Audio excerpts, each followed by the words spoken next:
Hello my astrology friends, this is Lada from astrolada.com and these are your May 2023 video horoscopes for the 12 signs.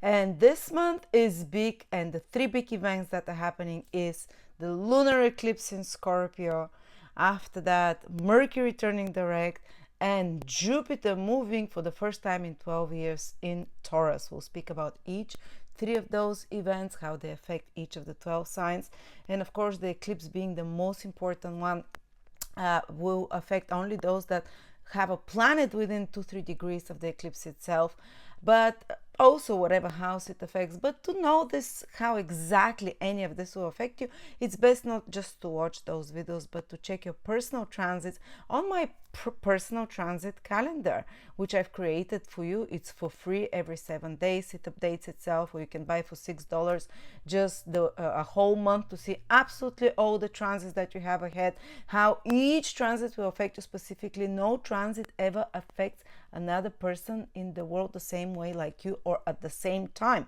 unless you have a twin born within 1 minute of you. Then no one else in the world will have the same influences at the same time like you. That's why your personal transits are so much more important than those general videos, which can still give you an idea, but more specifically, use that tool I have created for you. It's so affordable, and for most people use it for free. We have 70,000 approximately people using it daily.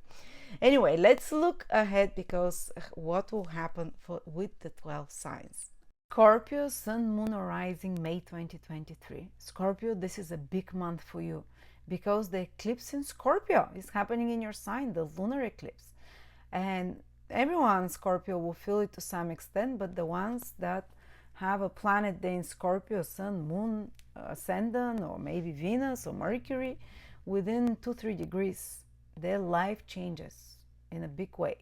It might have changed already because an eclipse is triggered a month before, and then so lunar eclipse up to 6 months after.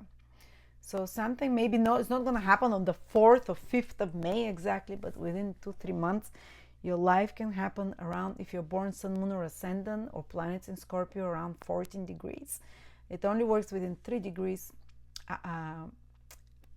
orb, the eclipse that really will change your life. And to know if you have anything within 3 degrees, you can use my my personal transit calendar. It shows just 5 to 7 days ahead for free. You need to keep coming every day to get to this day. But if on the 4th or 5th, 6th of May, those 3 days, you see that the eclipse is conjunct something in your horoscope, it shows it there. Click on it and read it. It will change your life. Otherwise, maybe it's not affecting you so strongly, but still, what can this eclipse bring for Scorpio? First of all, it's with the South Node. It's about letting go of something. It's about releasing part of your ego and of yourself, or of your life, of your lifestyle that is toxic, that is not serving you anymore, that is just dragging you down emotionally. It might be some little sacrifice, like I've seen people like cut their hair off when there is an eclipse in their first house. That's spontaneously, they didn't do it for the eclipse, but it's like sacrifice of something of themselves. I've seen people give up some certain lifestyle because the South Node and Scorpio, they're both about elimination of something from your life, something toxic. Remove something toxic from your life, or someone toxic. It's a full moon eclipse. It involves the 7th house as well. Someone that's crossing boundaries, or someone that is too much of a drag on you, or you might be cut off by someone. It might play the other way around sometimes, but it's only so you can shift something in your life here. And what can I say? It's a little bit out of your free will ability now, because it's with the South Node. It's something that has been put in action from before, and now it's time that it gets completed. You see the final results of it. So in a positive way, it can be the completion of some big project in your life that you've been putting efforts to, and you're seeing it ending now, and you're finishing that contract, so you're finished with that, so you see the results and the rewards, because full moon also gives rewards. Full moons are considered benefic in ancient astrology, but it has the note of this thing is ending as well. On another level, it can be that you really release something that is no longer useful for you, which is great, you know. But there can be the needs to sacrifice something without you being very excited about sacrificing it. Just be aware that it's part of it. Plus, eclipses, especially on if it's your ascendant, sun or moon, you have to be a bit more cautious about your health. Usually the health can be eclipsed as well. The mind of the person can be eclipsed. You might feel you're losing your mind if it's within 3 degrees of sun, moon, or ascendant, around the 14th degree of Scorpio. You might, big changes can be happening in your life that are turning your life around if you're those middle degrees of Scorpio that feel like overwhelming, because Uranus is also part of the eclipse, so they're sudden. It comes, it sweeps your life, it changes your life. It can be in the form of a new partner, it can be the form of an old partner leaving, because it's on the axis of relationships as well. You starting a new lifestyle. If it's your sun in Scorpio, it can be important male figure, something important crisis happening, changing your career with the sun. Or if it's with the moon, your home and family, big shift there. It might be exciting shift, like, oh, we're pregnant, or oh, we're moving. Or sometimes it can be like, oh, what's happening, we have to move, you know. With the moon is usually more personal life, but it's still the health. If it's the sun, moon, or ascendant in Scorpio, you have to be a bit more cautious about your health. And I think that even if the change that turns your life around 180 degrees, it can be very great, you know. I met my husband right 2 days before an eclipse, on my axis of my sun and the seventh house, the sun, and it was affecting a personal planet. So my life in the next 3 months totally changed. It was like, it was a big spin. It felt like a big shock to my body. I was crying daily because like I had to abandon my all other life, but I was so happy at the same time. But it feels like a crisis, still like a shock. Just be aware that big change can come, those middle degrees of Scorpio, that requires some kind of a letting go of old roles in your life and old places and old people and situations, but in making space for something new. And of course, because it's full moon, there can be the rewards of previous actions that you received. Of course, because it's Scorpio and Uranus involved, it can be very fast, sudden, shocking. And with Uranus in the seventh house, it can be someone suddenly appearing in your life and turning it upside down for some of you. Just throwing out some ideas there. Then the other big event is that, by the way, even though the eclipse is on the 5th, and yes, it can, for some of you, make big changes, right after the 5th, Jupiter on the 7th enters Cancer, will be there the whole month till the end, which is fantastic for Scorpio because it's making a trine to you. And if benefics are making a trine or in your sign, you're protected this month. So Venus will protect you, Scorpios, and Venus is the ruler of your 7th house of relationships. So if something appears on the relationship horizon, it can actually be fortunate because the ruler of the 7th goes into the 9th house of fortune and luck. While at the same time, Jupiter on the 16th will enter your 7th house and will directly look at Scorpio. So now we're going to have another benefic joining, and a whole year from the 16th of May till next May 2023, it will be looking at your sign. So you will be protected. If it's your ascendant, your physical body will be protected, and your health, your path in life. If it's your career, sun, usually your father, important males in your life, or your own endeavors and careers will be protected, and vitality. If it's your moon in Scorpio, your family will be protected, your emotional, mental health will be protected, and physical as well, personal life. But despite of the eclipse, which can be a bit disturbing and intense, you have two planets that immediately step in to protect you, Venus and then Jupiter, and to make that and to show that things turned out for the best after that. And talking about that, you're going to have Mercury retrograde in your 7th house. There is a lot of action in the 7th house the whole month, Scorpio. Mercury is retrograde in your 7th house till the 14th, which means that something from the past, someone from the past can come back, old relationships to be restarted, or to be let's say sometimes even to be restarted, or to be seen from a different perspective and let go, or to be to bury the hatchet and not to feel the pain anymore. Or just people, friends that you haven't seen in a while can come up. Or sometimes Mercury retrograde there puts a challenge to your relationship because you bring up from the past. Some crisis can happen in relationships, personal or business or with clients.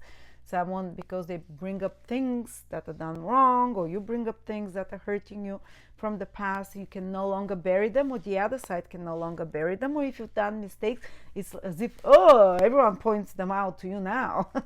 And that can be the challenge. Or you feel forced to point them and to speak about those things that hurt you in a relationship or friendship or partnership. Now, to correct them, Mercury is a planet that in ancient astrology, Vedic astrology, wants balance, to rebalance things, to make them more balanced, interesting enough, like Venus. So if you can agree on better terms and conditions to a contract, or if you can agree on better terms and conditions in a collaboration or partnerships, and you communicate it and discuss it, or maybe you have certain conditions for your partnership, so they have, and you speak and you solve this problem. When Mercury returns direct on the 14th onwards, you'd have a more stronger, more fair relationship, more balance with the personal business. Or you might decide to pay more attention to old clients you haven't paid attention to get in touch with them, to try and coax them.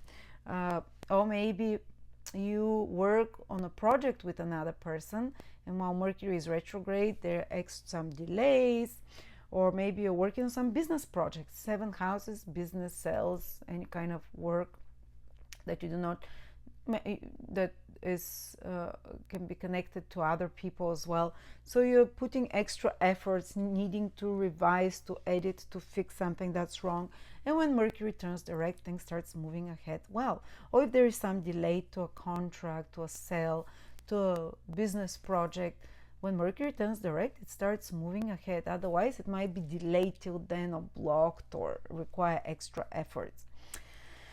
And just when Mercury turns direct and things come back to normal, or improving your relationships, or in extreme cases, if you are not in a right relationship, you might have even eliminated someone during this Mercury retrograde period, some clients or some partners or some personal or business relationships of some sort that you revised, like you don't want these people on your social media or whatever, or some kind of crisis that you cleaned up and left someone behind. Well, right after that, even if you release some people, Jupiter enters your 7th house, and it will be there for a whole year.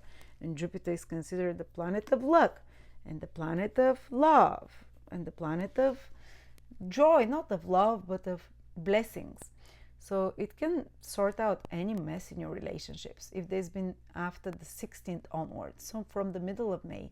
If before that there were complications and difficulties in relating with others in any way, personal or business, Jupiter comes there and helps you become more benevolent, and others become more benevolent. So if you cut off certain people from your life, Jupiter can bring in new, better people now. Ones that can even benefit you financially because it's in Taurus, so that can make you feel more comfortable, give more comfort to you. Or Jupiter can also, Jupiter can also bring more expansion to you through others.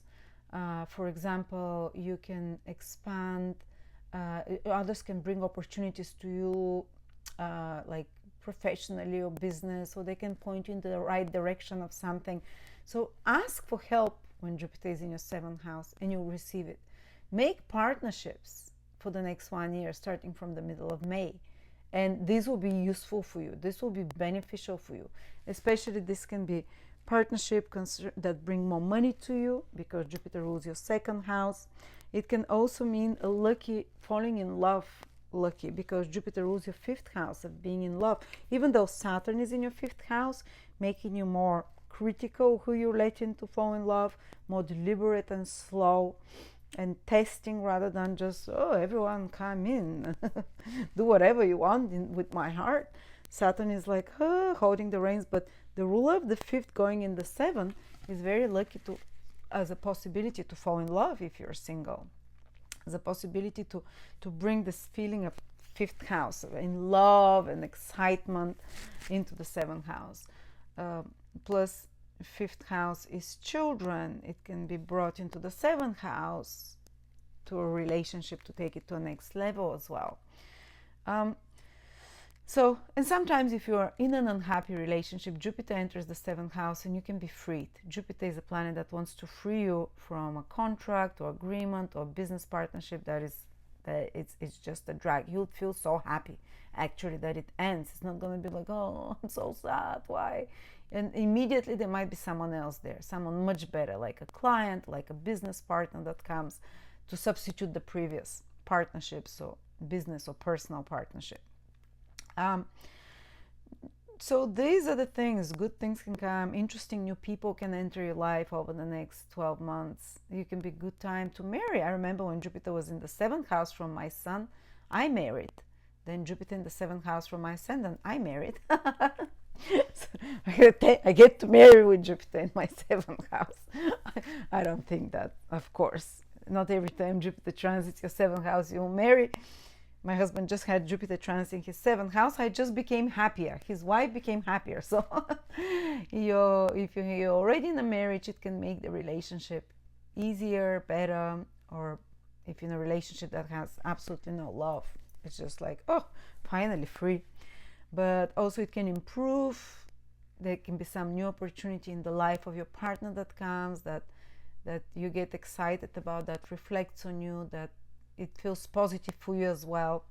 Plus, if it's your sun in Scorpio, Jupiter in the seventh house is not only about relationships. It can mean that over the next 1 year, it can be a growth in regards to your relationships, where it becomes more public, and not relationship, in regards to your career, where it becomes more public and expands for more people to notice you, and growth as well.